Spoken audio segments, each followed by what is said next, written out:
Assalamualaikum Sobat Kehidupan. Dengar pensiun, jangan panik. Ingat bahwa hidup di dunia ini hanya sementara. Pangkat, jabatan, bahkan umur pun pasti berhenti. Oleh karena itu, namanya pensiun itu pasti terjadi. Jangan panik, karena ada solusinya. Apa solusinya? Solusinya adalah pensiun jangan diam. Kalau diam, segalanya akan berhenti, tidak mengalir. Pikiran tidak mengalir, otak tidak mengalir, darah tidak mengalir, bahkan kantong pun tidak mengalir. Pensiun ini bukan akhir dari kehidupan. Pensiun adalah awal dari kehidupan baru. Pensiun harus bergerak tanpa henti. Karena kalau kita tidak bergerak, kondisi apapun, orang yang tidak mau bergerak pasti tenggelam. Contoh, misalnya kita diceburin ke dalam kolam yang dalam. Kita diem aja, nggak mau bergerak, pasti tenggelam. Tetapi kalau kita mau bergerak, pelan-pelan kita tangan kaki bergerak akan minggir. Akhirnya tidak tenggelam. Itu sama juga. Jadi kehidupan, kalau kita tidak mau bergerak, hidup ini akan tenggelam. Oleh karena itu, mumpung kita masih diberi kehidupan, mari kita bergerak, mari kita berupaya, mari kita berusaha agar kita bisa mendapatkan sesuatu yang tetap kita inginkan meskipun kita sudah pensiun. Lihat aja burung-burung itu, pagi-pagi dia langsung bergerak mencari mangsa untuk anak-anaknya yang ada di sarang burungnya. Masa manusia kalah sama burung? Meskipun kita sudah pensiun, tapi kita masih bisa bergerak. Oleh karena itu, bergerak seperti kita beramai-ramai seperti burung keluar dari rumah. Sebab kalau nggak mau bergerak di rumah pun kita bisa berantem dengan keluarga. Karena kalau terlalu di rumah saja, yang di rumah juga melihat kita sudah kurang nyaman, kitanya sendiri nggak nyaman. Oleh karena itu kita harus bergerak, usaha apapun. Di samping tentu, di samping usaha yang harus kita laksanakan apapun itu, ya kita juga tetap harus berdoa kepada Allah Subhanahu wa Ta'ala, dan kita masih bisa bersyukur dan harus bersyukur karena kita masih diberi umur, kita masih diberi tenaga, kita masih diberi kemampuan. Itu kita syukuri dan kita bergerak. Insya Allah Tuhan akan menolong kita. Tentu di samping itu, berapapun kita memiliki kekayaan setelah pensiun, sebaiknya sebagian kita sedekahkan. Mengapa? Karena memang ada yang namanya matematika sedekah. Matematika sedekah yang umum, artinya orang yang mampu bisa memberi sedekah, itu Allah akan mengganti kelipatan 10 kali untuk orang yang mampu. Tapi orang yang dalam kondisi sulit, berani bersedekah 700 kali, ini janji Allah. Dan bukan saya sombong, kebetulan saya sendiri mengalami yang 700 kali ngalami, yang 10 kali itu berkali-kali. Oleh karena itu, pensiun nggak usah panik. Lakukan apa yang kita sampaikan. Insya Allah kita akan menjadi pensiun mulia, pensiun bahagia, dan pensiun kaya. Demikian, semoga inspirasi kali ini bermanfaat buat kita semua. Wassalamualaikum Sobat Kehidupan. Terima kasih.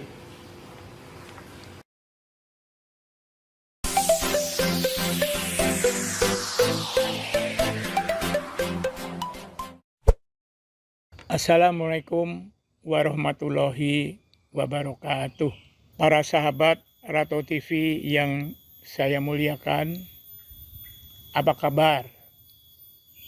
Semoga sehat selalu dan mendapat kelimpahan dari Allah yang Maha Kuasa. Amin.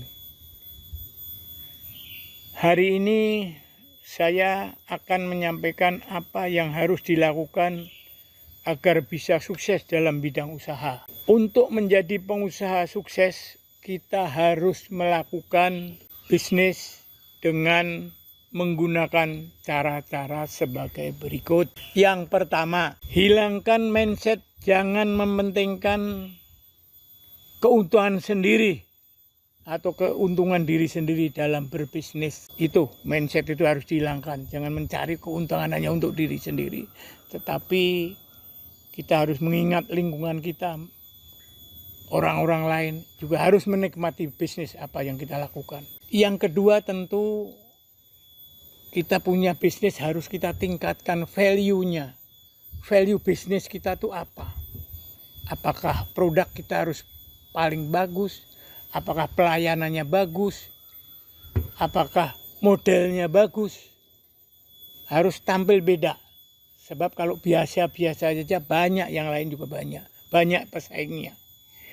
Oleh karena itu kita harus berani tampil beda.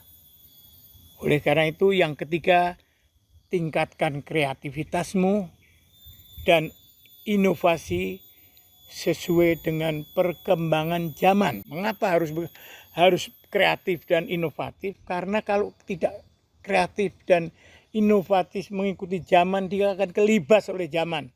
Sekarang sudah zamannya digital, kita nggak bisa lagi, apalagi dalam suasana pandemi. Kita tidak menggunakan digital, akan habis banyak pengusaha-pengusaha yang bangkrut gara-gara tidak mengikuti zaman. Sebagai contoh misalnya, dulu Nokia, wah setiap orang pegangannya Nokia. Sekarang dilibas sama Android. Ada lagi Yahoo, dilibas lagi sama Google. Nah, sekarang kita juga, bisnis juga begitu. Bisnis ini kalau masih pakai gaya lama, tidak mau berubah, tidak berinovasi. Sekarang bisnis itu bukan produknya saja, mungkin juga cara pelayanannya, lingkungannya harus nyaman misalnya. Tempat usaha itu harus nyaman sehingga akan menarik dan banyak orang akan berdatangan. Dan juga perlu juga tadi kalau mengikuti zaman tentu harus pakai marketing digital. Tidak hanya marketing biasa seperti biasa, taruh warung ditinggal begitu saja. Jadi nggak ada yang datang, dagangan tetap laku dengan digital marketing itu. Yang berikutnya ini, supaya bisnisnya lancar, sukses, ya kita keempat harus meningkatkan kualitas spiritual kita. Loh, apa yang ditingkat spiritualnya? Ya, tentu. Kalau orang Islam tentu sholat fardu 5 waktu. Belum ditambah lagi dengan sholat sunat. Sholat sunat itu udah ada macam-macam. Sholat tahajud di sepertiga malam. Ada sholat duha. Ada sholat hajat. Dan macam-macam sholat-sholat itu. Itu semua adalah meningkatkan kualitas spiritual kita. Ada lagi menurut saya secara spiritual agar kita sukses. Dan dalam bidang usaha tentu kita juga harus menghormati dan menyayangi kedua orang tua kita. Terutama ibu kita. Ibumu. Ini Allah. Ibumu. Kalau kamu menyayangi dan memuliakan ibu dan orang tua, kedua orang tuamu, kamu akan sukses. Yang berikutnya ada lagi yang harus dimuliakan. Istrimu juga. Karena tanpa doa, tanpa dukungan istrimu, kamu tidak akan sukses. Itu yang kualitas spiritual yang perlu kita tingkatkan. Tadi di samping sholat sunat tentu juga bersyukur, yang apapun yang kita terima kita harus bersyukur, banyak bersyukur.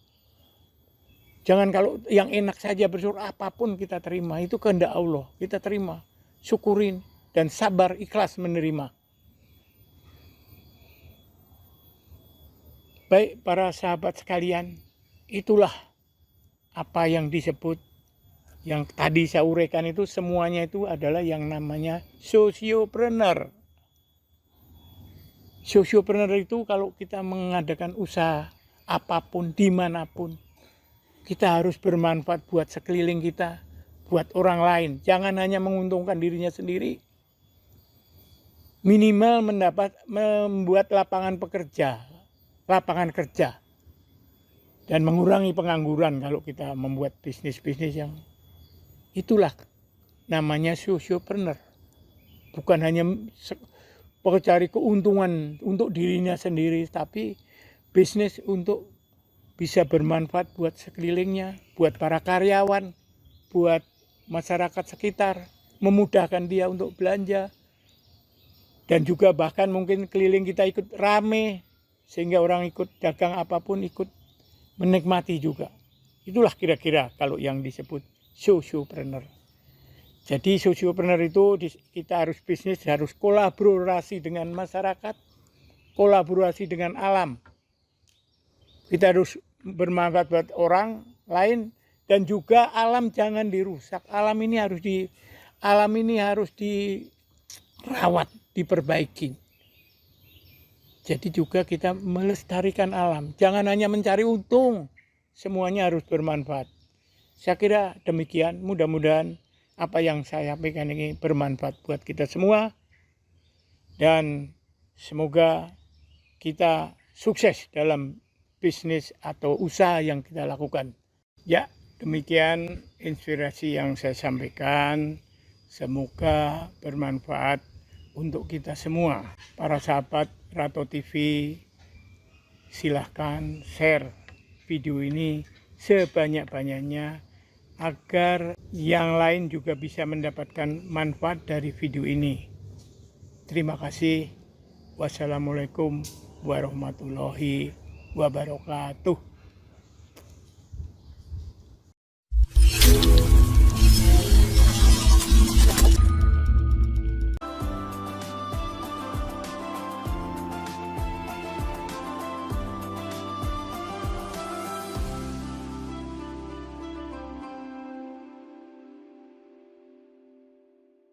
Bismillahirrahmanirrahim. Assalamualaikum warahmatullahi wabarakatuh. Alhamdulillah, pagi hari ini atas takdir Allah kembali kami bisa silaturahim kepada orang tua kami, Bapak Haji Surato di Cikias, di Istana Anak Yatim. Assalamualaikum. Waalaikumsalam Pak Haji. Apa kabar Pak? Alhamdulillah. Alhamdulillah. Sehat Pak ya? Sehat. Selalu menebarkan kebaikan ya, Amin. inspiratif kan. Amin. Baik, kita awali jumpa kita bersama-sama dengan baca basmalah. Bismillahirrahmanirrahim. Langsung saja nih Pak Haji, sedikit bercerita tentang perjalanan Bapak nih dari pendidikan dulu mungkin sampai dengan menikah. Silakan Baik. Pak. Ya, saya SD itu sekitar tahun 58. 58 nggih. Itu masuk SD. Waktu itu SD di kampung saya. Waktu itu kebetulan ada peraturan untuk masuk SMP ke kota, saya harus pindah ke kota. Baik. Kebetulan kakaknya ibu saya itu jadi lurah di kota. Oh di kota ya, lurah ya. Pak D. Pak D. Jadi Pak D saya itu di kota. Lurah namanya Pak D Suparno lurah. Nggih. Akhirnya saya kelas 6 pindah ke temannya Pak D, sekolah di kota. Di desa, jadi ya, kelurahannya Pak. Di kelurahan. Pak, ada SD negeri di situ. Itu kelas 5 harus dipindah karena supaya dapat nanti SMP-nya di kota. SMP-nya di kota. Habis itu. Tapi apa yang terjadi? Ya, gimana, ini Pak? keanehan, aneh ini Pak. Adanya apa Pak? Saya nggak dapat sekolah juga di kota. Oh gitu. Karena saya pindah ternyata pelajaran di kampung sama di kota jauh. Baik. Saya ya nilainya pas-pasan. Akhirnya dapat juga sekolah di luar kota dan lebih jauh dari kampung saya. Oke. Dari kampung saya itu sebelah barat kota Solo, saya dapat SMP sebelah timur kota Solo. Agak ini ya perbedaannya ya. Jauh banget. Jadi jauh, ya? saya berangkat jam 4 pagi. Sebelum subuh Pak? Pakai sepeda kelas 6, kelas 1 SMP loh. Umur berapa? Itu dulu sepeda laki belum nyampe Pak. Iya. Jadi tak kasih di tengahnya itu dikasih sarung. Ya, biasanya buat Untuk ini duduk. supaya kita ini ya bisa Iya, enggak kalau pakai sadelnya nggak nyampe nggak kakinya. nyampe terlalu tinggi. Kan sepeda laki. Oke, Dikasih sarung. baik. Ya. Jadi saya duduknya di sarung itu. Baik. Habis itu Pak, Itu berangkat jam 4 sampai rumah jam 4 lagi. Tiap jadi hari. 4 berangkat subuh sampai rumah jam 4 Empat lagi. lagi. Dan kalau berangkat nanjak ke daerah ke pegunungan di sebelah timur Solo. Dulu saya di Boyolali, ini di Karanganyar. Oh, Kabupaten Boyolali rumah saya. Sekolah SMP-nya di Kabupaten Karanganyar diselingi kota Solo. Jadi Melewati kota Solo, jaraknya cukup lumayan loh, ya. ya makanya Jauh naik sepeda, Nanjak nanjak lagi kan. pulangnya enak. Kalau pulang tinggal turun, Pak. Terus Oke, dulu lanjut. kalau kan aus tapi uang nggak punya. Mm-mm. Di sana kebetulan banyak orang punya sumur di pinggir jalan Oke. yang dipakai ginian. Aku Masih ngambil air, kerek, kan? langsung minumnya jadi ember itu. Tapi bening banget Pak ya, langsung minum aja seger ya. Udah nggak di atas ember, sak muka-mukanya masuk minum. Baik. Duit nggak ada mau jajan apa. Itu di Kabupaten Karanganyar, rumah saya di Kabupaten Boyolali. Itu tengah-tengahnya kota Solo Oh, ini ya posisinya ya. posisinya. Jadi kira-kira bangsa 60 ada, 70 kilo ada. Naik Naik sepeda Itu kelas. berapa jam Pak naik sepeda? Ya jam 4 sampai jam mau masuk sekolah nyampe. Jam 4 berarti kan sekolah itu paling nggak dulu jam 7 ya kalau nggak salah ya. Ya. 2 jam perjalanan ya Iya, kurang lebih. 2 jam. Ya Allah. Terus itu pulang kalau haus nggak punya uang ya pakai ember, sumurnya pada di pinggir jalan pakai Iya, ini pakai kerekan kerekan biasanya gitu. masuk. Nah, saya minumnya ya muka saya masuk ke dalam ember. Udah, ini ceritanya SMP Ya, sudah. SMP sudah. Lulus SMA saya waktu itu kebetulan rumah saya itu dekat bandar udara, tempat pangkalan udara. Saya kepengin masuk Auri. Oh, tapi cita-cita itu sebelumnya sudah ada Pak? Belum ya? ada. Belum ada ya? Maksud Dulu setelah karena SMA, ada setelah tamat ada SMA? tamat saya dulu banyak taruna dari Jogja tuh latihan di Solo. Wah, pengen jadi taruna. Baik. Tapi ya ini lagi ada kejadian sebelum saya ngelamar. Saya dihina sama tetangga saya. Ya Allah. Tetangga saya tuh gua tinggi gede. Masuk akabri nggak keterima. Oke. Duluan dia senior ya. Mm-mm. Nggak keterima. Saya begitu ngelamar diomongin sekampung. Yang gagah kayak saya nggak terima kantor. Atau kurus krempeng gitu mana bisa. Dibilangin kayak gitu ya? Iya. Itu Akhirnya saya sholat sujud di tengah. Ini kejatuhan air itu tiap doa, mudah-mudahan ada keajaiban. Ada yang, tapi itu pupuk buat saya malah, Pak. Justru kan kalau ada apa positif sikap Bapak waktu digituin, Malah saya sholat mengabdi kepada Allah. oke. Ambil energi positifnya ya, Iya, begitu itu. tantangan ya. Saya diterima, kan kaget orang Alhamdulillah. sekampung kaget dong. Di luar dari ini ya, justru di situ kekuasaannya ya. Apa kuasa Allah Pak? Iya, saya dihina, disuruh capek dulu. Waktu kecil susah dulu lah. Yang lain kan enak-enak tidur. Ya, kan Kadang-kadang kalau ada yang diantar normal. mobil. Jadi saya boro-boro. Betul-betul dari berarti proses itu Bapak alami benar-benar perih ya, secara apa perjalanan Pak ya, dari SD naik sepeda, SMP pindah, SMA pun demikian. Pas mau masuk tentara pun Bapak sempat dikucilkan lah, tidak dianggap lah gitu bahasanya Ya, sebelah mata. dia nggak mungkin. Nggak mungkin. Orang krempeng saya yang gagah tinggi gede gini nggak diterima. Nah dari omongan itu waktu tes saya juga agak grogi, bukan grogi. Sekali tes kan 230 orangan. Gagah orang pokok coklat kulit ada. Saya kan krempeng. Wah. Oke, Tapi yang terjadi apa? Justru yang gemuk-gemuk pulang duluan. pulang duluan ya. Akhirnya tiap hari itu ada yang dipulangin. Tes ini nggak lolos pulang. Dari 2 akhirnya tinggal 70 terakhir. 70 terus mau ada dikeluarin, 70 dikumpulin di depan gedung pertemuan di Akademi Angkatan Udara. Coba nanti yang saya panggil yang ini ke arah sini. Dipanggil duluan dari 70 dia hanya dipanggil yang banyak. Panggil udah pada peluk-pelukan yang dipanggil disuruh ke sana. Yang tinggal 7 orang saya. Enggak dipanggil. Begitu udah yang 7 ke sini. Ternyata diumumkannya begini, yang nanti diterima jangan berbesar hati, yang nggak terima Dibilangin ya. nanti ada kesempatan lain tahun depan. Yang ini, yang banyak ini udah disiapin bis pulang. Baru pulang. Tinggal 7 kita baru pelukan. Karena itu udah otomatis Bapak diterima ya. Iya, lah sananya yang tadinya pelukan.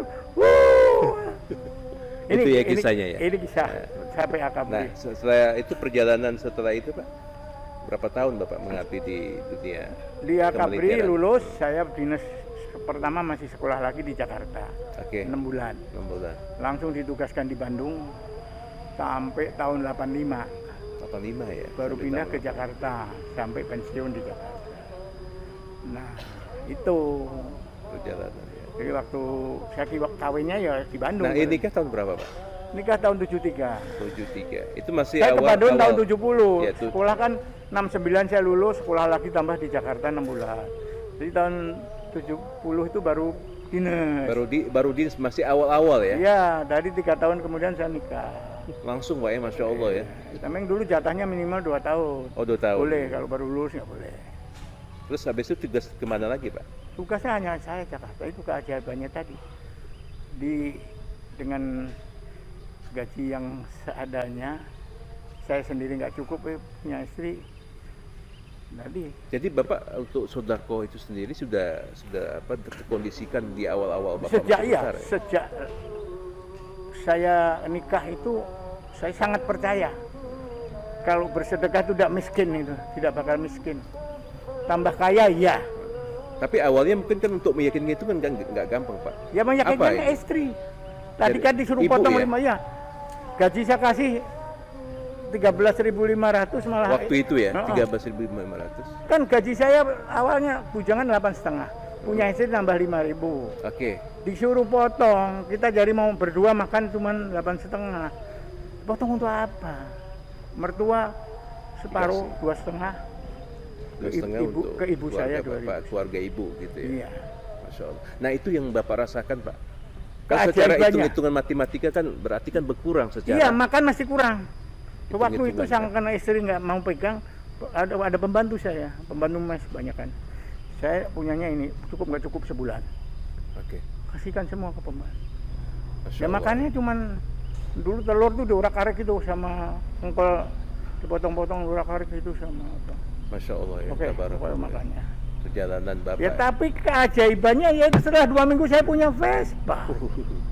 Nggak sampai setahun saya punya rumah. Itu di luar dari akal ya. Oh iya, itu keajaiban ya. Orang susah memberi apalagi orang kepada orang tua. Kan susah untuk makan sendiri. Betul. Nggak cukup. Berarti ada poin bersedekah dalam keadaan susah itu luar biasa Pak ya. Itu dia. Aku 2 kali ngalamin. Itu. Okay. Nah, nanti yang ini kita ceritain Ya, Pak. kalau yang 10 kali atau sering saya. Ya, itu sih mungkin udah umum ya. Bersedekah dalam keadaan lapang kan itu sudah umum. 10 kali lipat kalau dalam keadaan Dan sempit itu sering saya ngalami Sering. yang itu. Tapi yang 700 kali saya 2 kali. Awal saya nikah sama sekarang setelah pensiun. Setelah pensiun. Itu sebelum pensiun kan aku nggak mikirin ini. Iya, istana anak yatim. Sebelum ke istana anak yatim, Pak. Dulu mungkin kan Bapak pas di karir di dunia TNI ya. Itu apa saja Pak sampai level kemudahan yang Allah berikan? Ya, itu juga ya gara-gara sedekah itu Pak. Saya jabatan nggak pernah susah. Jabatan enak terus. Orang bilang jabatan basah gitu loh. Masya Allah. Jabatan basah ini. Ini inspirasi ya sama. Hanya ada jabatan kering kan yang nggak ada apa-apa aja kayak segaji-gajinya. Segaji-gajinya ya. Udah saya dulu bisa beli Mercy, beli rumah dari bisnis. Yaitu keajaiban. Bisnis ya, bisnis dipermudah, Allah permudah ya. Saya jual kayu Pak, kayu karet. Masya Allah. Dari Cianjur saya beli. Dan dulu itu Angkatan Udara ada sistem namanya Civic Mission. Civic Mission apa itu? Civic Mission itu boleh menggunakan alat AURI untuk usaha, tapi bayar, nyewa ke AURI. Saya nyewa truk ke AURI, bayar 30.000 sebulan, sehari 1.000. Sehari 1.000. Sehari 1.000. Pada waktu itu ya. Saya setornya ke komandan. Saya pakai, habis pulang kantor ganti baju, saya ke Cianjur cari kayu karet. Untuk membakar bata. Dulu Peruntukannya ya. di pinggir pangkalan udara itu dulu ada orang bakar bata. Anakku suka jalan nanya, ini kayunya dari mana? Dari Engkoh. Terus bayarnya tunai Pak, barang datang udah harus bayar. Gimana kalau mau saya bayarnya kertas batanya merah baru bayar? Oke. Oh lebih bagus Pak, ya udah. Kamu barunya saya beli. Berapa untung saya sehari? Berapa Pak? Dapat 11.000 untuk bayar ke kantor, 10.000 sehari, gaji cuma 8,5. Nah, makanya dalam 2 minggu beli Vespa, Oh iya, juga. masuk akal. Vespa Ya harganya. bisa lebih Pak. Vespa harganya cuma 150.000. Pada waktu itu 150.000, artinya dalam hitungan. Vespa baru zaman itu paling top, Vespa tahun 75 itu paling top. Tahun 75 saya beli Vespa. Coba. Ya. Itu kemudahan ya, alhamdulillah. Nah, terus bukan itu ya, udah gitu rumah 2 di Buah Batu daerah El di dekat Hotel Horizon sekarang. Daerah strategis itu Pak. Iya, mobil saya Mercy Tiger Pak. Zaman itu ya. Zaman orang Terus lain. selevel Bapak mungkin ada nggak kayak gitu, Pak? Nggak ada. Oh, nggak ada, Jen. Jenderal aja kok kolonel nggak punya, rumahnya masih rumah dinas. Berarti sama lihat Bapak kayak gitu gimana Pak? Rumah saya udah 2. Aku juga dicurigai sama komandan waktu itu. Sempet ya. Waktu mobil Mercy kan nggak sabar bawa rumah. Mobilmu apa toh? Tiap apel ditanya. Accord Pak. Besok tanya lagi ngaku akhirnya. Mercy Pak. Nggak baru. Jual. Pusing saya, banyak yang ngomongin kamu. Itu ya. Banyak yang ngomongin kamu. Letnan mau kapten aja punya Mercy, punya rumah 2. Dari mana duitnya? Pusing. Meskipun komandan tahu, saya nggak ngambil dari kantor. Komandan nggak kan tahu. Betul. Wong Karena saya itu memang usaha ada kayu. usaha-usaha dari Ya tadi luar yang ya. 5.000 dibagi 2 tadi. Sedekah Sodako. orang tua lagi. Sedekah, kembali lagi ke situ ya. Iya. Sedekah ke orang tua dalam keadaan sempit tetap memberikan Harusnya kita bakat sendiri sesuatu kan yang kurang. terbaik. Untuk sendiri iya, Masya Allah tabarakallah. Tapi itu inspirasi. kejadiannya tuh The real ya. real. Nah baik, sahabat-sahabat, kita akan lanjutkan. Tadi sudah terkait tentang pribadi Pak Suratto. Kita akan bicara sekarang tentang ini Pak, Istana Anak Yatim. Kita kan dulu pernah kesini Mas Idam ya, setahun yang lalu ya. Baru masih awal, dari ini nggak ada, sekarang sudah ada. Prosesnya ini kan berarti kan Allah memberikan kemudahan. Ya. Nah, mau disampaikan Pak. Ya, jadi memang dalam hidup saya ini, dalam perjalanan hidup, saya menyadari bahwa hidup di dunia ini hanya sementara. Sementara. Pasti pulang. Pasti. Cuman kapannya nggak ada yang Ya, tahu. Allah yang tahu. Besok, minggu depan, bulan depan, tahun depan, atau 10 tahun lagi ke depan, kita semua nggak tahu. Dari rumus itu saya punya ikrar waktu itu Pak. Waktu pangkat saya ya sudah kolonel lah, atau pangkat-pangkat mayor kolonel itu saya udah ikrar. Kalau umur saya 40 untuk akhirat. Ya, Terus yang 60 dunia. dunia. Udah ada pikirin tuh saya. Sudah umur 40 ya. Ya. Terus makin umur makin tua, akhiratnya makin nambah. Sekarang udah 76, sudah saya putuskan 80% untuk akhirat. Oke. Yang 20% untuk dunia. Oke. Ini udah ikrar saya, Pak. Kira sama Allah ya. Makanya saya nggak sayang ngeluarin gini nih, seperti saya kebutuhan lebih penting ini dari kebutuhan pribadi. Udah 80% untuk urusan akhirat kan. Ya. Nah, kok berani Bapak bangun Istana Anak Yatim? Nggak, saya cerita dulu, ini sebelumnya kan saya bangkrut Pak. Beraninya gara-gara bangkrut. Dari itu justru ya? Iya. Allah. Begitu menjelang pensiun saya pengen belajar, karena pensiun kan nggak dapat gaji. Ya. Saya pengen usaha. Saya mendirikan usaha satu, namanya TB Berkah. Itu membuat toko bangunan. Toko bangunan, usaha toko bangunan. Sampai 10 Pak. 10 tempat Pak? Iya. Terus yang kedua saya bikin perumahan di Raja Wali Residen. Oke. Di sini Bojong Nangka. Bojong Nangka. Karena saya nggak bisa mengawasi, hancur.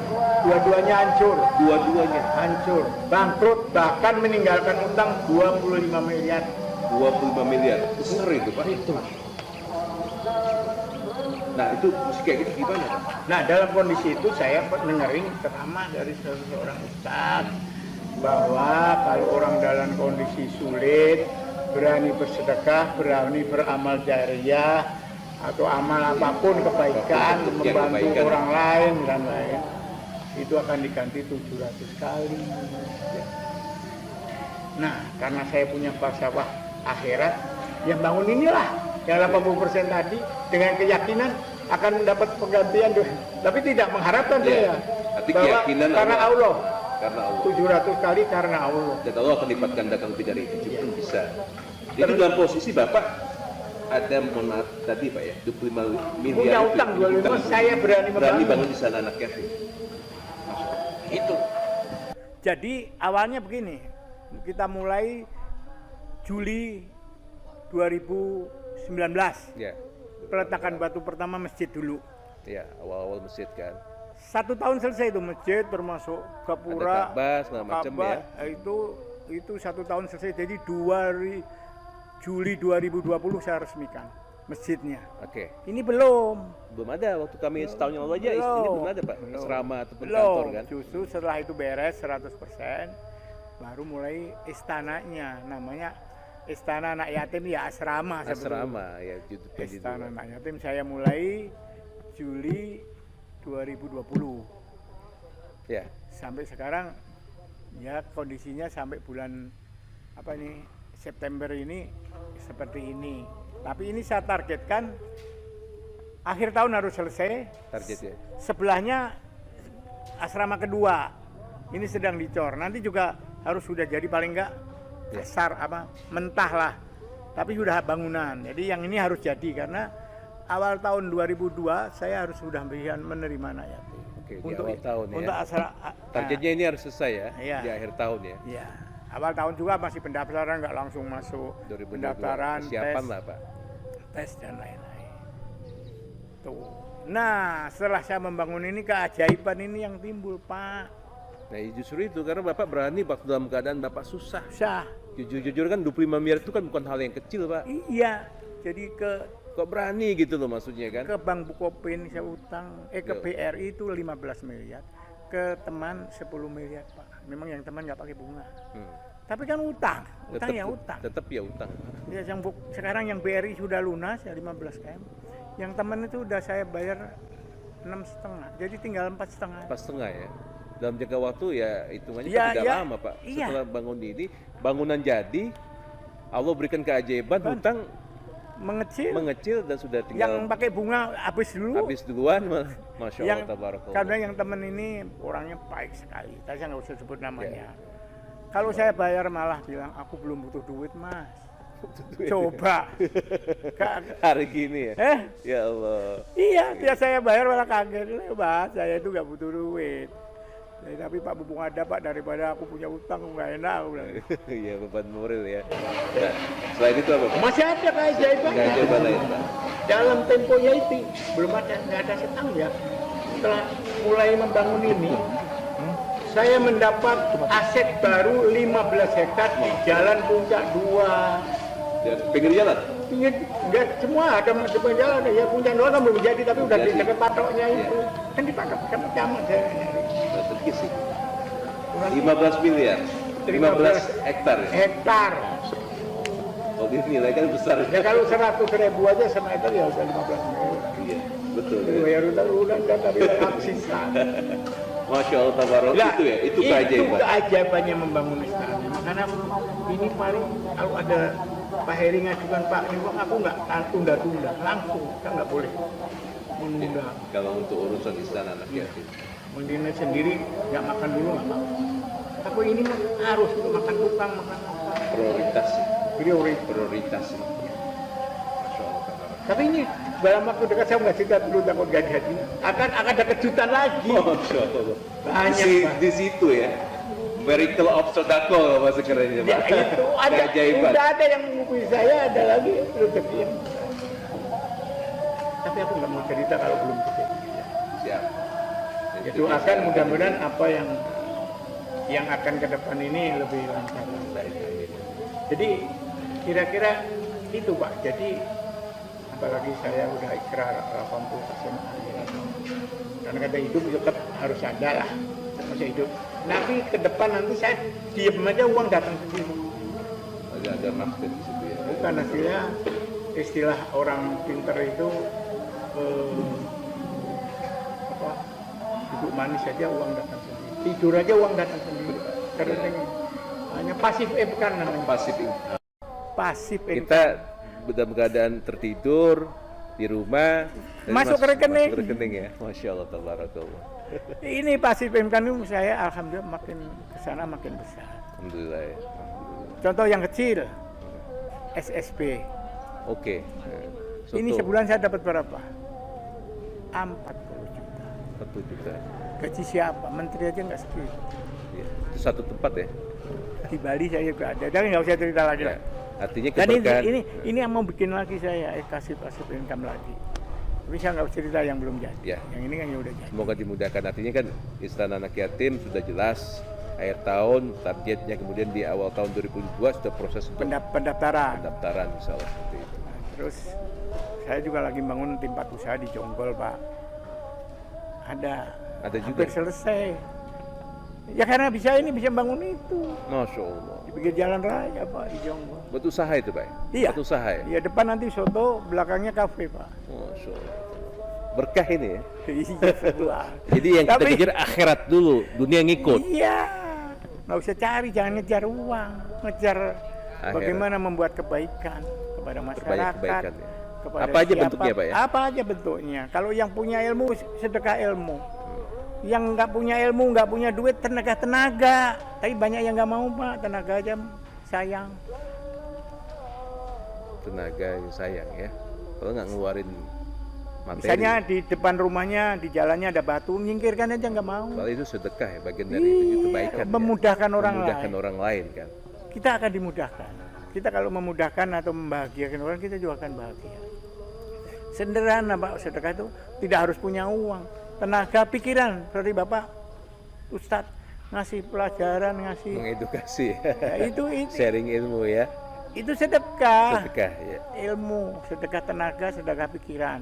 Misalnya orangnya nggak bisa merencanakan, kita rencanakan gambar, itu udah sedekah. Seperti ini yang gambar sedekah ini, Pak. Sedekah. Pak Andri. Arsitek Pak Andri ya. Pak Andi sedekah, dia nggak bayar ini. Masya Allah, tabarakallah. Sesuai dengan kapasitas dia, Iya. keilmuannya ya. Iya, yang arahkan tukang, yang gambar. Ya. Tuh, jadi inilah hikmahnya Hikmah ya. bersedekah dan beramal jariah dan berbuat kebaikan yang lain, Betul. apapun itu. Nah, aku mungkin nguatin dalilnya nih Pak, nambahin kan. Memang dalam Al-Quran kan Allah Subhanahu Wa Taala berfirman, Bismillahirrahmanirrahim. Alladzina yunfikuna fis sarra'i wad dharra wal kazimina al ghaiza wal 'afina 'anil nas wallahu yuhibbul muhsinin. Ini salah satu ciri orang yang bertakwa itu adalah yang menginfakkan dalam keadaan lapang, dalam keadaan sempit. Itu Pak, dalam Al-Quran Pak. Nah, ketika dalam keadaan lapang itu kan secara rasio itu mudah. Ada pembangunan Ya. kita ngerti ilmu yang mudah Pak. Punya uang 1 miliar, ngeluarin 10 juta tuh nggak terlalu berat. Ya. Tapi kalau dalam keadaan sempit kita tadi Pak Surato membangun Istana Anak Yatim dalam keadaan punya hutang 25 miliar kan nggak gampang. Iya. Kok berani gitu loh. Satu hal berarti yakin kepada Allah. Iya, Allah saya akan sangat yakin itu. Di situ Pak kuncinya. Iya, sangat yakin. Dalam keadaan susah kan. Itu. Nah satu lagi Pak, dalam ayat juga mengatakan bahwasanya orang yang sudah meninggal, mohon maaf, itu minta dibangkitkan oleh Allah ke muka bumi lagi. Satu Pak yang diminta ini, bukan sholatnya, bukan puasanya, tetapi Pak asodak, maka bersodakohlah. Iya, Kenapa? Dia dampaknya lebih luas. Pokoknya dulu nyesel dulu kenapa? Iya, Udah dulu mati nggak baru sodako, ingat. baru ingat, minta dibangkitkan. Udah Kalau sholat kan meninggal. mungkin pribadi, Iya. puasa pribadi, tapi sodako itu kan dampaknya untuk Membahagiakan orang lain. orang lain. Itu menguatkan, masya Allah. Termasuk jalan ada batu kita nyingkirkan, membahagiakan orang lewat, nggak kesandung, nggak mobil juga nggak nabrak batu. Betul. Tapi banyak yang nggak mau. Iya, itu sederhana padahal ya, nggak perlu banyak keluar biaya Pak ya. Nah ini satu lagi Pak, apa? Ini kan di era pandemi kan kita insya Allah seiring waktu akan mulai berkurang, normal lagi. Nah, kan banyak teman-teman mungkin usahanya bangkrut, usahanya lagi apa tidak bagus. Motivasi Pak, supaya Ya. bisa bangkit lagi. Ya itu Tips-tips harus berani, Pak. harus berani. Berani bersedekah, berani beramal jariah. Di situ aja ya. Dan tipsnya. buktinya aku ngalami masalahnya, aku bisa ngomong, aku ngalami sejak letnan Oh ngalaminya. berarti prosesnya dalam Prosesnya ya. sejak letnan, mulai dari kecil, meskipun letnan udah punya rumah 2, tengah kota Bandung, di daerah elit. Berani ya? Berani berbuat baik ya? Ya berani, tadi udah sendiri nggak cukup berdua, malah suruh motong lagi kembali 8,5 berdua. Oke. Poinnya Dari situ sodako. keberanian saya makin kesini makin nggak hitungan lah soal gitu-gitu. Latihannya Pak ya? Ya. Latihan, sodako, Allah akan berikan keberkahan. Baik, sahabat-sahabat dimanapun berada, demikianlah inspiratif pada pagi hari ini dengan Bapak Suroto. Mudah-mudahan Istana Anak Yatim ini segera selesai Pak ya pembangunannya. Kembali bagi sahabat-sahabat yang mau mendonasikan, mensupport kegiatan di sini atau pembangunan di sini, silakan datang langsung ke Istana Anak Yatim yang berada di daerah Cikias, Udik Pak ya. Semoga pertemuan ini berkah, menjadi inspirasi untuk kita semua. Tetap semangat, bangkit kembali. Kita akhiri dengan baca hamdalah. Alhamdulillahirabbil alamin. Wassalamualaikum warahmatullahi wabarakatuh. Terima kasih.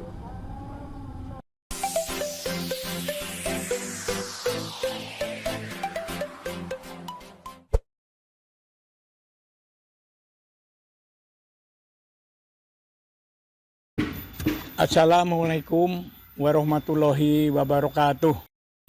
Para sahabat sekalian, kembali saya akan menyampaikan tentang inspirasi kehidupan, khususnya menghadapi pensiun. Para sahabat sekalian, ingat bahwa hidup ini hanya sementara. Pangkat, jabatan, kedudukan, bahkan umur pun ada ujungnya, ibarat garis lurus. Jadi hidup ini ibarat garis lurus, ada ujungnya, bukan lingkaran yang terus-menerus. Oleh karena itu, pensiun pasti terjadi. Tidak usah khawatir pensiun. Ada 3 cara untuk menghadapi pensiun. Terutama 3 cara ini agar kita bisa pensiun itu pensiun bahagia, pensiun sukses, dan pensiun nyaman.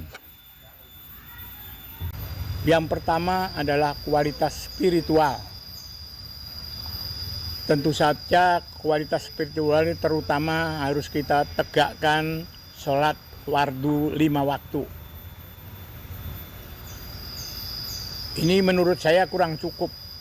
Harus ditambah, ada lagi sholat sunat, sholat tahajud, ada sholat duha. Kalau sholat tahajud tentu kita laksanakan di sepertiga malam.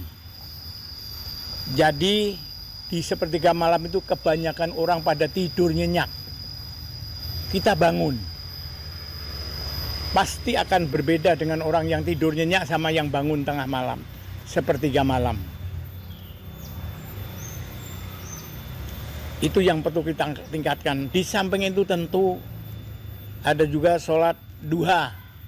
Sholat pagi-pagi, orang pada sibuk, kita mulai sholat duha. Ingat kepada Allah. Tentu sholat sunat itu masih harus ada tambahan lagi. Apa itu? Yaitu zikir. Kita agungkan nama Allah. Kita muliakan nama Allah. Tentu kita memuji kebesaran Allah. Kita bersyukur di situ.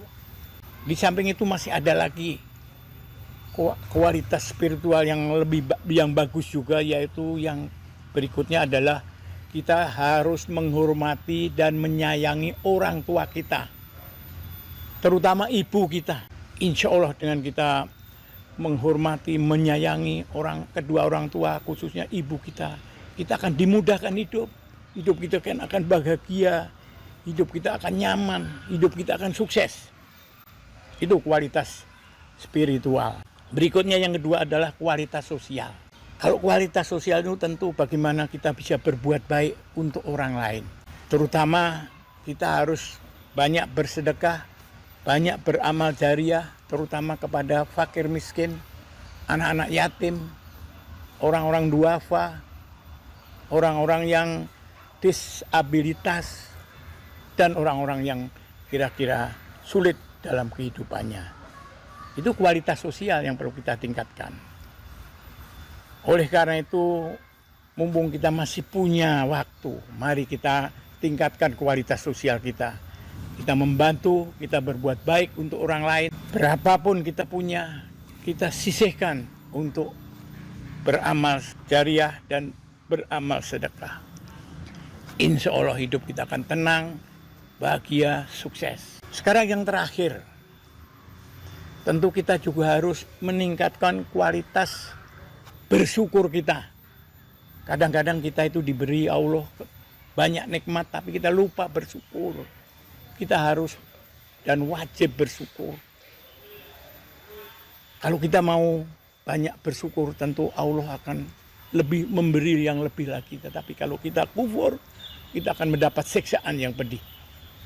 Oleh karena itu, jangan lupa habis sholat fardu, sholat sunat, habis apa saja, habis mendapatkan sesuatu, apapun, kita harus syukuri, kita harus bersyukur, banyak bersyukur.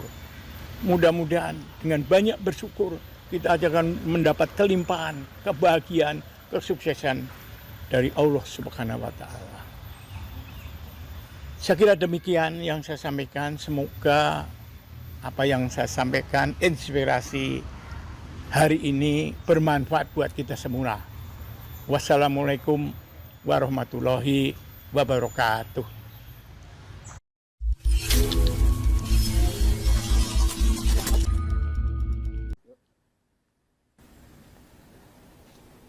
Assalamualaikum warahmatullahi wabarakatuh. Sahabat, berjumpa kembali dengan saya Dodi Mawardi di Rato TV. Dan kali ini kita akan berbincang-bincang suatu inspirasi yang luar biasa tentang bagaimana mengubah energi yang tidak baik, energi negatif, ditipu berkali-kali miliaran rupiah, tapi justru energinya menjadi positif dan makin maju. Kita akan bertemu dengan orangnya yang hobinya ditipu ya, berkali-kali ditipu, tapi justru sekarang makin berkah, makin makmur, makin maju. Stay tune.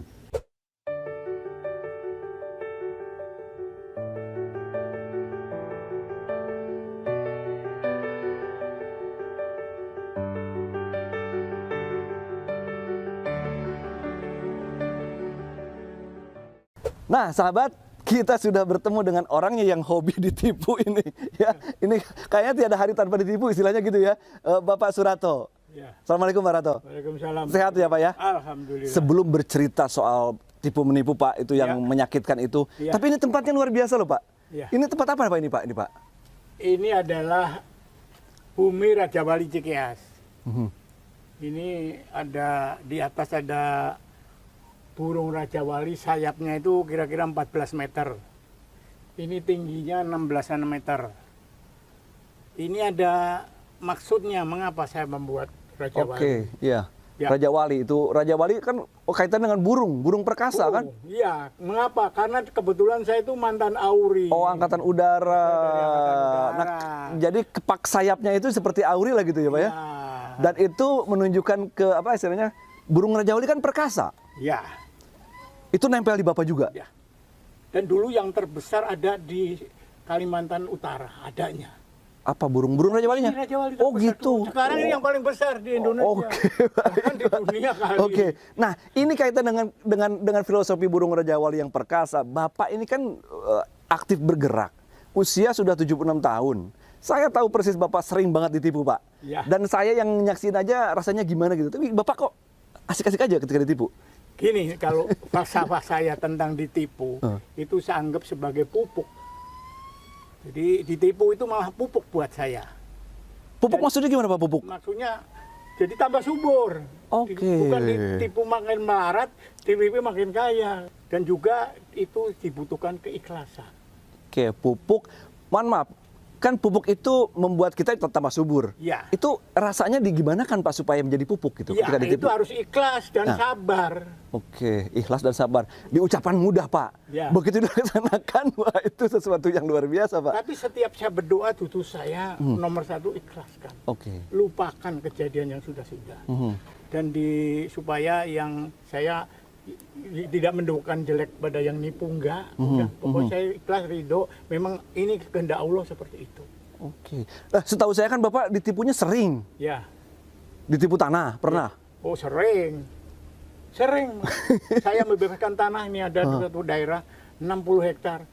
Dijualin lagi sama calo-calo itu. Dulu yang jual bapaknya, sekarang anaknya. istrinya jual lagi. Oh, jadi bapaknya, anak istrinya juga ikutan nipu juga. Bapaknya udah meninggal. Bukan Luar yang biasa. nipu calonnya. Oh, calonnya. Calonnya yang nipu. Kalau yang punya tanah enggak. Terus calonnya karena saya jarang lihat, calonnya bujukin keluarganya, udah dikasih duit, suruh tanda tangan istrinya. Itu di mana aja Pak tanah Pak?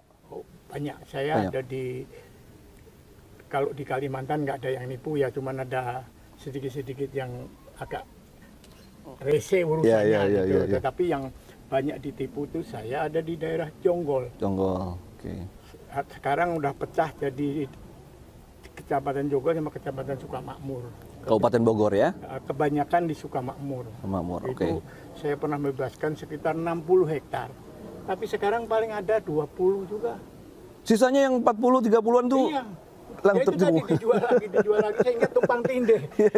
Memang mungkin masih ada, harus diurus. Iya, gitu. iya. Bapak emang bisnisnya banyak di tanah sih ya? Ya dari dulu Dari sejak dulu. saya Puri Ciki Asukan saya dari tanah. Iya. Masih pangkat mayor waktu itu. Iya. Dan sejak itu juga sudah pernah ditipu ya? Oh ya biasa. Satu dua ada yang dijual lagi. Iya, ada. iya. Nah, setahu saya juga itu nilainya kan besar, Pak. Ya lumayan besar. Tetapi karena saya ikhlas ridho makan kan harganya naiknya lipatannya bisa lipat 1000 kali loh. Walaupun ditipu, masih ada misalnya tadi 60 hektar, sisa 20 hektar, nilainya terlebih tinggi. Iya, misalnya contoh yang di Cikeas, saya beli masih 4.000 perak dulu. Saya pangkat mayor. Sekarang 4 juta. Kan 1000 kali. 1000 kali. Bilang separuh pun masih untung. Itulah kenapa ditipu asik-asik aja gitu ya. Gitu, Oke, makanya bisnis yang lain Bapak juga pernah ditipu? sering. Saya juga pernah bikin bisnis peralatan untuk menjual barang-barang Macam-macam ya, bisnis-bisnis. Terus bikin perumahan juga. Karena masalahnya bukan soal saya ditipu, karena saya tidak bisa ngawasi langsung, ya otomatis apa yang dilaporkan sama kenyataannya nggak sama. Itu yang besar-besar, yang nilainya MM-an. Bapak kayak sering juga ditipu yang kecil-kecil tuh, setahu saya. Tapi ya, apalagi yang kecil, yang gede pun saya ikhlaskan. Saya ridho bahwa itu memang kehendak Allah semuanya. Bahkan kadang-kadang ini buat pelajaran buat saya. Sampai pelajaran yang tadi pupuk. Ikhlas, sabar, pupuk. Apa sih doa Bapak ketika ditipu? Justru doa saya Tuhan mohon diberi keikhlasan. Yang sudah ya sudah, ini pelajaran buat saya. Mudah-mudahan ya yang nipu saya malah mendapat keberkahan dari situ. Dan memang benar ya Pak, setelah Bapak sering ditipu malah makin maju? Iya, alhamdulillah. Bukan tanah saya makin berkurang, makin nambah iya. Ini para sahabat, rahasia yang luar biasa, bagaimana ditipu terus miliaran rupiah berkali-kali, istilahnya membuat kalau kita yang orang biasa sakit hati, sakit jiwa gitu, tapi diikhlaskan, sabarkan. Oh, udah pernah juga. Oh, nggak pernah lapor polisi. Tapi orang-orang itu ke polisi, tapi laporan orang lain. Oh, bukan Bapak yang lapor. Bukan, tapi masalah tanah itu. Nah, ini pelajaran buat kita. Bagaimana ikhlas, sabar, dan menjadikan hal kejadian ditipu itu menjadi pupuk Ya. yang membuat tubuh kita kalau pohon itu makin subur gitu Itu Pak ya. dia, jadi yang positifnya saja. Oke. Karena pelajaran dan juga pupuk dan insya Allah lah karena kita Allah akan membuat kemudahan. Ya, jadi seperti seekor raja wali yang perkasa, makin banyak tipuan itu menjadi makanan yang bergizi lah buat Ya, raja walinya itu. gitu. Terbang makin tinggi gitu Pak ya. Sebagai tadi Pupuk tadi ya. malah positif lah buat Positif. saya. Oke. Bukan negatif. Baik. Orang yang dijolimi itu biasanya akan mendapat kemudahan. Ya, saya setuju dan ini menjadi pelajaran buat saya yang lebih muda bagaimana kita harus ikhlas, sabar dan menjadikan kejadian yang buruk itu sebagai pupuk. Kita ubah energinya ya, energi negatif menjadi energi positif ya. Sampai di sini dulu kajian kita kali ini bersama Pak Surato tentang ditipu tapi malah makin maju. Terima kasih. Assalamualaikum warahmatullahi wabarakatuh.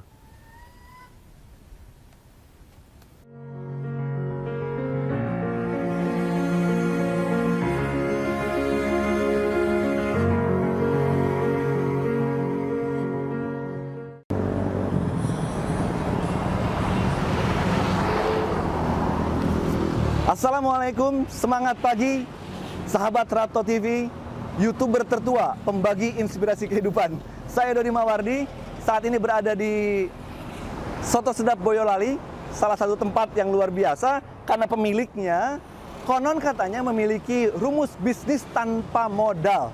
Ini menarik ya, seorang YouTuber tua, usia 76 tahun, membagikan inspirasi kehidupan dan sekarang tentang bagaimana berbisnis tanpa modal. Salah satunya adalah di Soto Sedap Boyolali ini. Kita akan cari tahu seperti apa bisnis tanpa modal dari seorang YouTuber tua. Ikuti saya.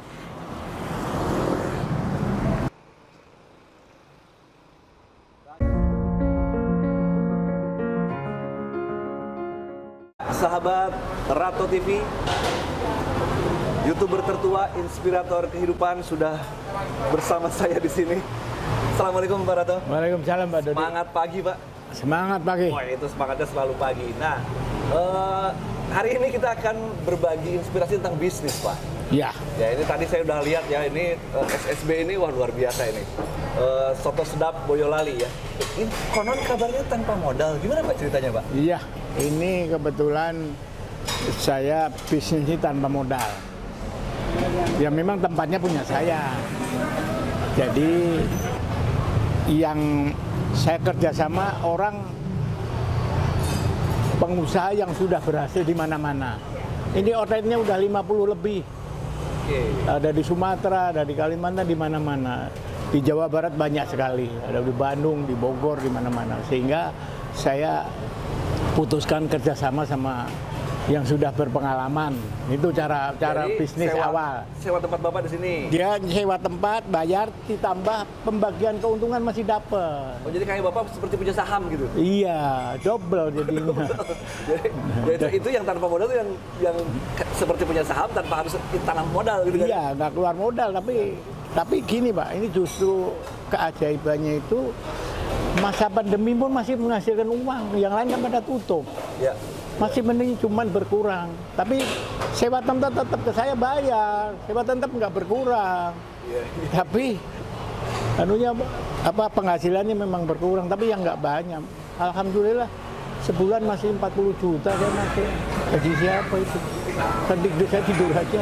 Itu Bapak gimana negonya Pak waktu itu? Kok bisa sewa juga kemudian dapat share keuntungan juga? Nah, negonya itu waktu itu saya ketemu dia di warung, dia kebetulan sama-sama orang Solo. Saya undang, saya pas ke Solo, saya undang ke Sahid Hotel.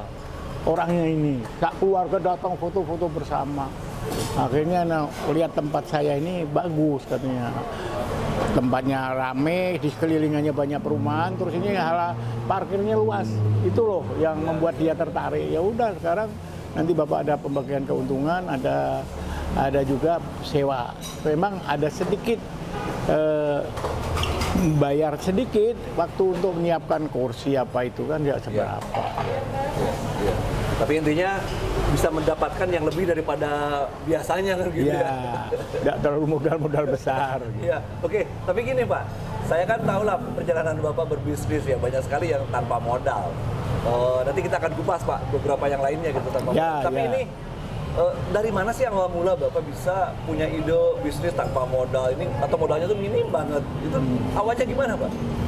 Ya awalnya cuman saya itu pengen makin tua makin banyak mendapat passive income. Sekarang alhamdulillah saya udah punya 3 passive income.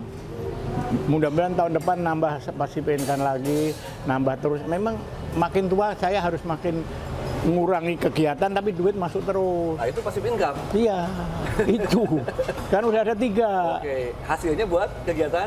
Kegiatan bisnis lagi bisa sama kegiatan sosial. Okay.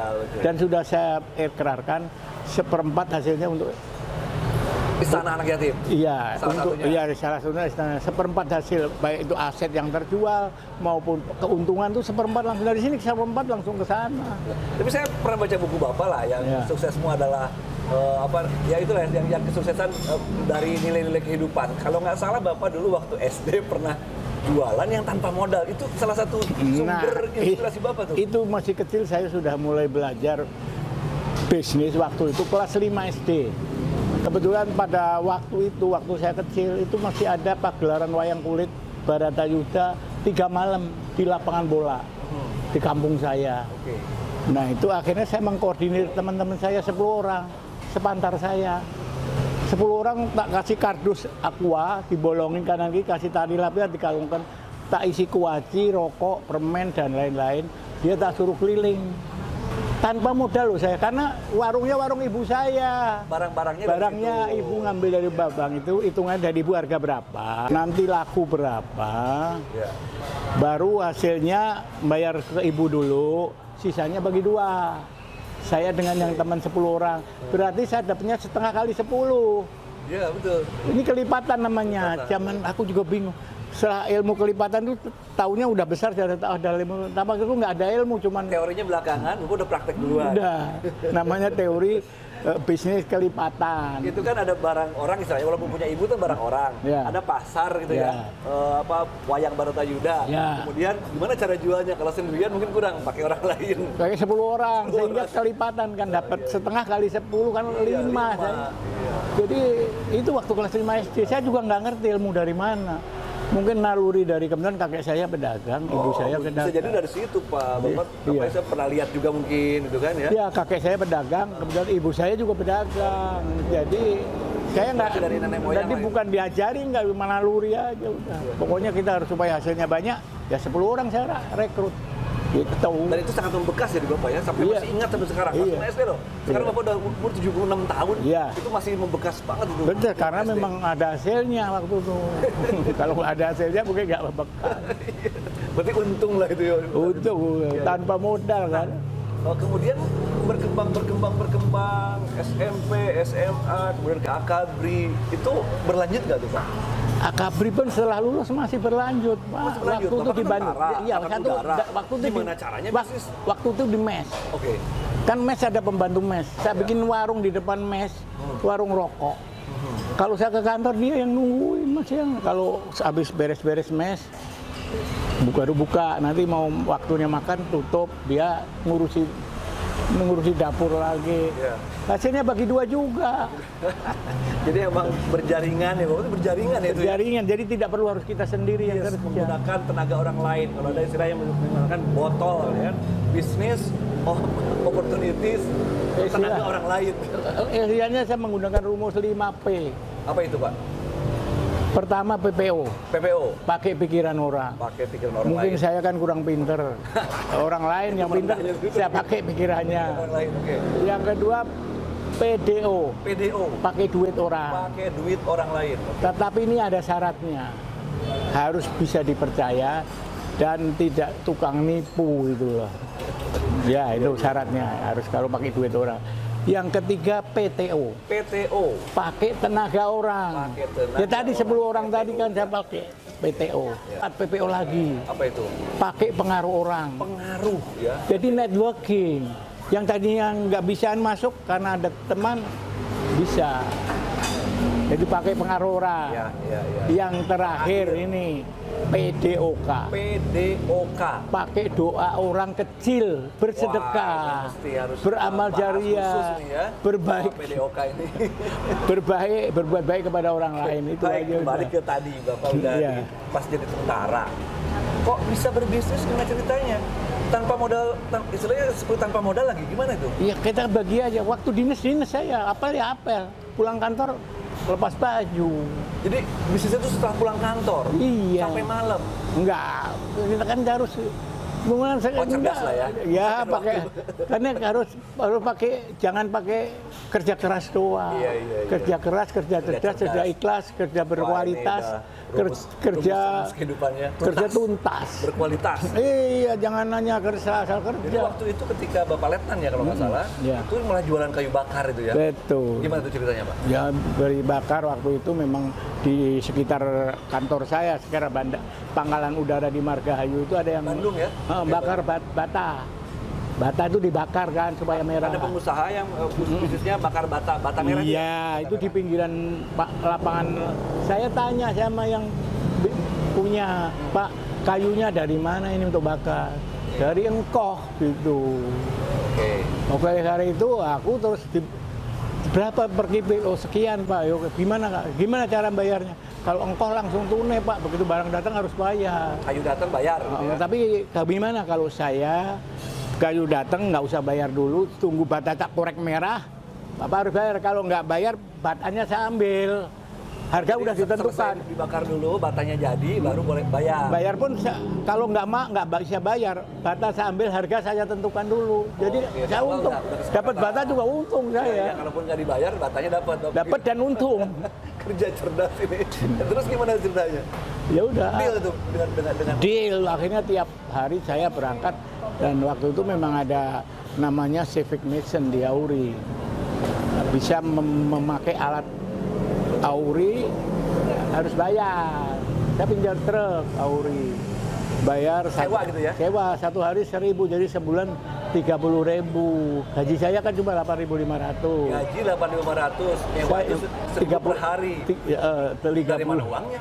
Ya itu tadi kan untuk saya ambil karet, kayu karet. Oh, Bapak udah hitung tuh ya? Iya, habis Tanpa ngeluarin dana iya. nggak ada hitung-hitungan. Habis pulang kantor saya buka baju sama sopir bawa truk Auri itu ke Cianjur ambil kayu karet. Oke. Berapa untung saya sehari? Satu rate 10.000. Dapatnya 11, 1.000 Buat sewa itu dulu 10.000, kantor. dapat Terus 11, kurang sewa kantor saya serahkan komandan tiap bulan. Langsung masuk lacinya komandan gitu. 1.000 per hari ya? 10.000 kan gaji sebulan 8,5. Iya, untuk gaji Bapak dapat setengah. Sehari dapat keuntungan 10.000. Terus waktu itu harga Vespa cuma 150.000. Jadi 15 hari saya bisa beli Vespa. Luar biasa. Kemudian bukan stop Dengan modal minim, sudah dapat luar biasa. Nggak modalnya nggak modal itu, terkantor. Iya, tanpa modal. Ya. Terkantor. Itu dia, tanpa modalnya itu yang luar biasa. Nah, terus ya itulah kelipat. Habis itu bisa bikin rumah, bisa punya macam-macam. Saya udah. Nah itu gara-gara yang SD tadi ya berarti ya? Waktu Iya. SD begitu, oh, ternyata nih mau bisa nih. Jadi nalurinya itu udah dari Dan kecil. itu sampai sekarang ya?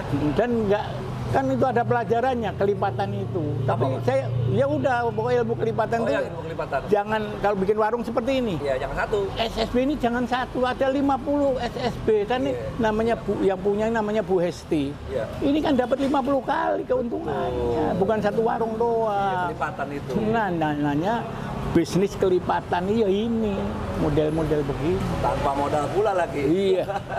Nah, itulah Sahabat kira-kira. Rata TV sudah kita dengarkan bagaimana tanpa modal atau modalnya sangat minim, tapi bisnis bisa berhasil, menguntungkan, dan ini luar biasa. Iya. Ini terima kasih Pak Rato Iya. atas waktunya. Nanti kita akan Sama-sama. ngobrol-ngobrol lagi. Oke. Ini YouTuber tertua, usia 76 tahun, memberikan inspirasi kehidupan buat kita semua.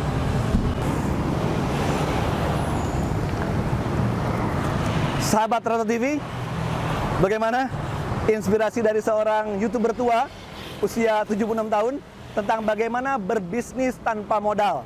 Buat saya itu sangat menarik karena seorang yang sudah senior, pengalaman dari SD kelas 5 berbisnis tanpa modal. Mudah-mudahan bermanfaat buat Anda. Kita berjumpa lagi dalam inspirasi kehidupan yang lainnya. Sampai jumpa.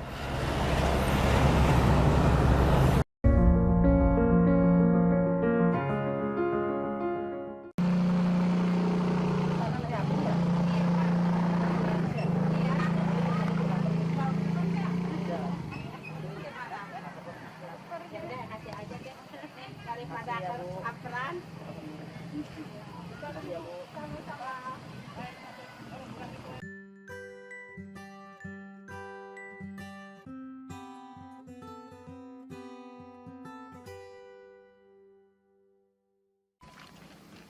Bu, mau kemana Bu?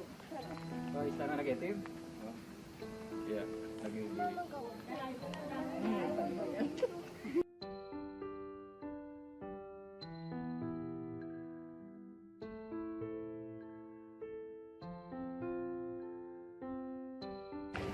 Punten Bu, mau kemana Bu? Ke tanah. Oh, Istana Anak Yatim, ayo. Mau kemana Bu? Mau ke Istana Anak Hmm. Yatim. Acara apa? Acara ini pembagian apa ya? Nggak tahu. Oh, nasi, Iya, hari kayak Jumat, oh iya. nasi.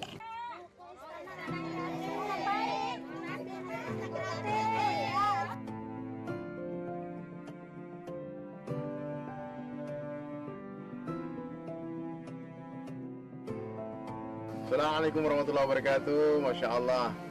Jamaah sekalian dimanapun kalian yang berada yang menonton video ini, mari kita support gerakan yang dibuat oleh teman-teman Untuk anak-anak yatim bekerjasama dengan rumah makan gratis, memberi makan gratis tanpa syarat. Ya. Jadi kalau kalian ada kelebihan rezeki, boleh disalurkannya di infak yang banyak gitu loh. Ya. Kasih makan orang, nah nanti Allah akan sempurnakan keinginan kita. Senangkan umat Rasulullah, nanti Allah senangkan. Oke?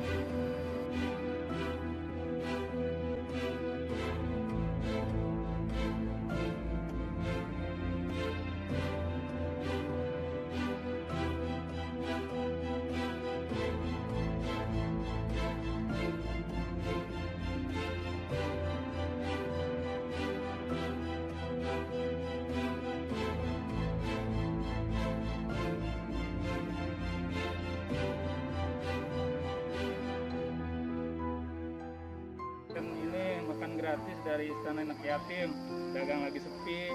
Alhamdulillah ini udah membantu. Terima kasih para donatur.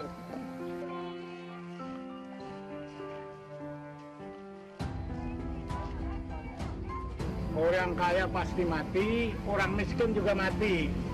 Oleh karena itu mari kita berbagi. Sebelum mati.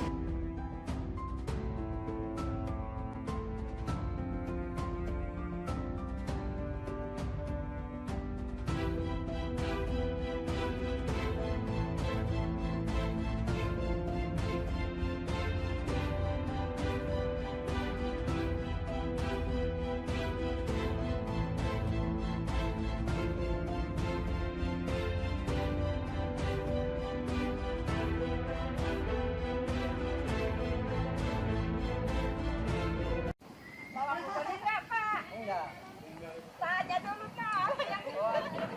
Iya.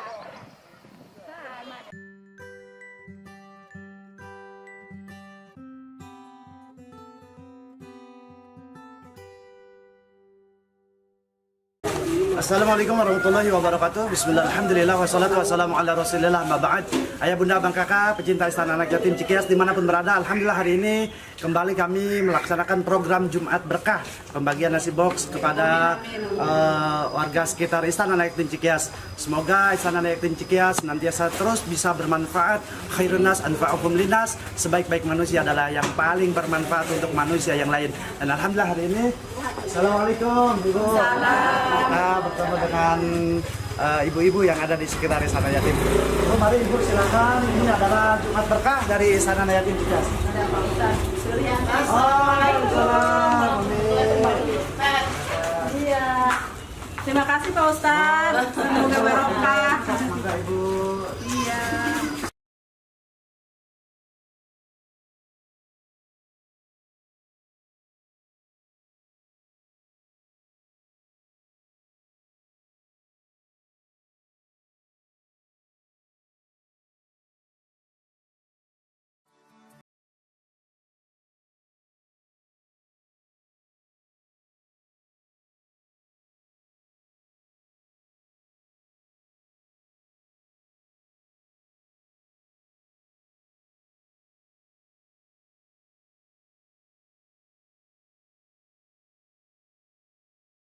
Bang Kakak, alhamdulillah hari ini pembagian Jumat Berkah Istana Yatim Cikias berjalan lancar insya Allah, dan program Jumat Berkah Istana Yatim Cikias ini akan terus berjalan, dan insya Allah kami akan mengunjungi lingkungan satu RT setempat di Istana Yatim Cikias.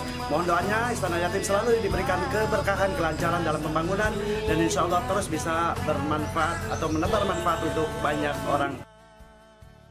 Bismillah, alhamdulillah. Ayah bunda abang kakak dimanapun berada yang dirahmati Allah Subhanahu wa Ta'ala, sedekah Jumat Berkah adalah program rutin Istana Anak Yatim Cikias. Dengan Masya Allah kami terus mengajak kepada ayah bunda abang kakak yang ingin ikut berpartisipasi dalam sedekah Jumat, silakan datang kepada kami ke Istana Anak Yatim Cikias.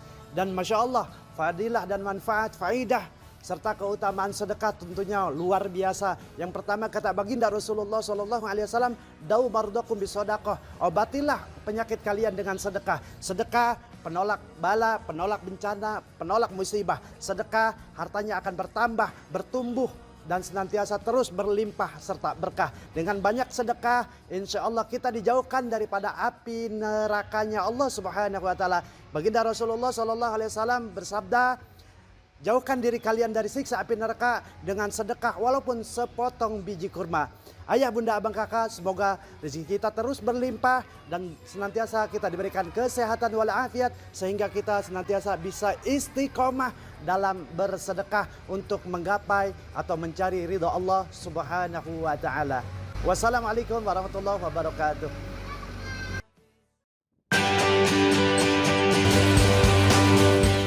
Ada banyak jenis karyawan dalam sebuah perusahaan, di mana di setiap bagian memiliki peranan penting dalam mewujudkan tujuan perusahaan sebagai satu kesatuan yang terstruktur dan tak terpisahkan.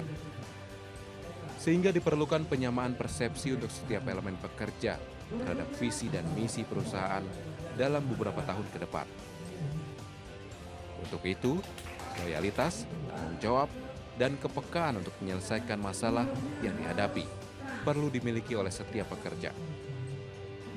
Motivasi seperti itulah yang ditekankan oleh anggota Komisaris PT Pelindo 4 Makassar, Surato Siswodiharjo, jelang penutupan rapat kerja kedua tahun 2016 di kantor pusat Pelindo 4 Makassar, Sabtu 27 Agustus 2016 yang lalu. Saya Pelindo 4 adalah intanku, pelanggan. Pelanggan adalah raga. Sama kira-kira gitu. Jadi jawabnya jangan jauh-jauh. Cuma ucap ini, budaya perusahaan itu yang paling gini, yang paling itu. Begini kan kita jawab kan, berarti tidak menanya. Kalau karyawan tidak tahu budaya perusahaan, ibarat orang mau jalan tidak tahu tujuan. Mau kemana kita? Nah, ini ya. Mau ke Bogor, kelirunya, mau Cianjur. Pengembangan diri. Saya kira Pak Direktur Presiden sudah akan menyelenggarakan pendidikan supaya bisa dikembangkan. Saya dapat informasi dari Pak Diri tadi akan ada 40 orang yang disekolahkan gratis dari negara Belgia tentang kepelabuhanan. Ini harus ditangkap nih. Kalau mau dari karyawan kita nanti larinya juga harus ke sini, jangan dapat ilmu terus enggak ya. Pokoknya kuliah selesai nggak apa-apa gitu. Sebagai perusahaan pelat merah yang menjadi lokomotif di Indonesia Timur dalam bidang pelayanan kepelabuhan, Pelindo 4 merencanakan berbagai program kemaritiman yang sejalan dengan program Nawacita pemerintah, yakni menjadikan Indonesia sebagai poros maritim dunia. Untuk itu, karyawan yang berintegritas, loyal, dan berprestasi sangat dibutuhkan oleh Pelindo 4. Berbagai motivasi untuk menjadi karyawan bintang disampaikan dengan penuh semangat dan antusias oleh anggota Komisaris Pelindo 4 yang juga mantan Komisaris Utama Angkasa Pura I dengan dimoderatori penulis ternama yang juga dosen di Universitas Indonesia, Dodi Mawardi. Nah, sebelumnya, kemudian masalah lulus depan, kemudian masalah hitungan saya, kalau ini kata benar ya, ini terjadi, kemudian makanya depan, kalau kita Pak, usahakan dua Pak, katanya. Saya ingat Pak. Kemudian coba diputar makanya. Matanya aja Pak. Tangan ke bawah. Ke bawah Pak, jangan ke atas, ke bawah. Santai. Jangan lupa setelah semua kan tetap bersyukur. Balik lagi ke situ Pak. Memang itu alibi kita bersyukur ya. Motivasi pada penutupan rapat kerja yang juga dihadiri oleh Direktur dan anggota Komisaris Pelindo 4, serta General Manager dan pemilik posisi vital di cabang dan anak perusahaan, menjadi rangkaian penutup rapat kerja kedua tahun ini, yang diharapkan akan meningkatkan kekompakan, harmonisasi, dan kerjasama tim di setiap pengelola pelabuhan yang berada di wilayah kerja Pelindo 4.